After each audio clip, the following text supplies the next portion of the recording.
بسم اللہ الرحمن الرحیم۔ السلام علیکم ناظرین، آپ دیکھ رہے ہیں عنایہ چیمہ وائس اور مجھے کہتے ہیں عنایہ چیمہ۔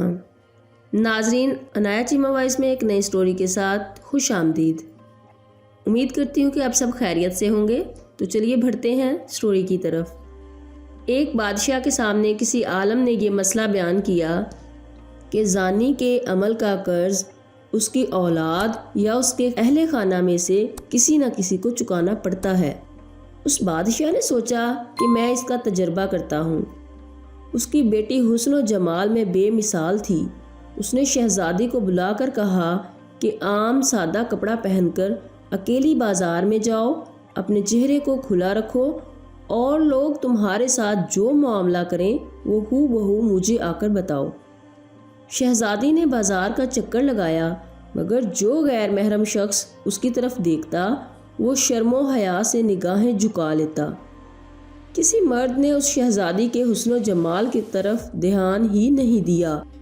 سارے شہر کا چکر لگا کر جب شہزادی اپنے محل میں داخل ہونے لگی تو راہداری میں کسی ملازم نے محل کی خادمہ سمجھ کر روکا، گلے لگایا، بوسہ لیا اور بھاگ گیا۔ شہزادی نے بادشاہ کو سارا قصہ سنایا تو بادشاہ رو پڑا اور کہنے لگا کہ میں نے ساری زندگی غیر محرم سے اپنی نگاہوں کی حفاظت کی ہے، البتہ ایک مرتبہ میں غلطی کر بیٹھا اور ایک غیر محرم لڑکی کو گلے لگا کر اس کا بوسہ لیا تھا۔ میرے ساتھ بھی وہی کچھ ہوا جو میں نے اپنے ہاتھوں سے کیا تھا۔ ہمیں اس واقعہ سے عبرت حاصل کرنی چاہیے، ایسا نہ ہو کہ ہماری کوتاہی کا بدلہ ہماری اولادیں چکاتی پھریں۔ جو شخص چاہتا ہے کہ اس کے گھر کی عورتیں پاک دامن بن کر رہیں، اسے چاہیے کہ وہ غیر محرم عورتوں سے بے طمع ہو جائے۔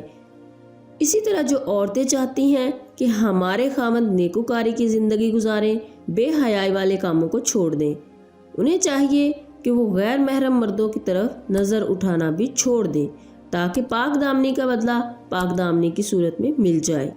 تو ناظرین، امید ہے کہ میری یہ ویڈیو آپ کو پسند آئی ہوگی، تو اسے لائک اور شیئر ضرور کیجیے گا۔ میرے چینل کو سبسکرائب کرنا مت بھولیں، ساتھ لگے بیل کے بٹن کو پریس کر لیں تاکہ میری ہر نئی آنے والی ویڈیو کا نوٹیفیکیشن آپ کو ملتا رہے۔ ناظرین، اپنا خیال رکھیے گا، عنایہ چیمہ کو دعا میں یاد رکھنا۔ اللہ حافظ۔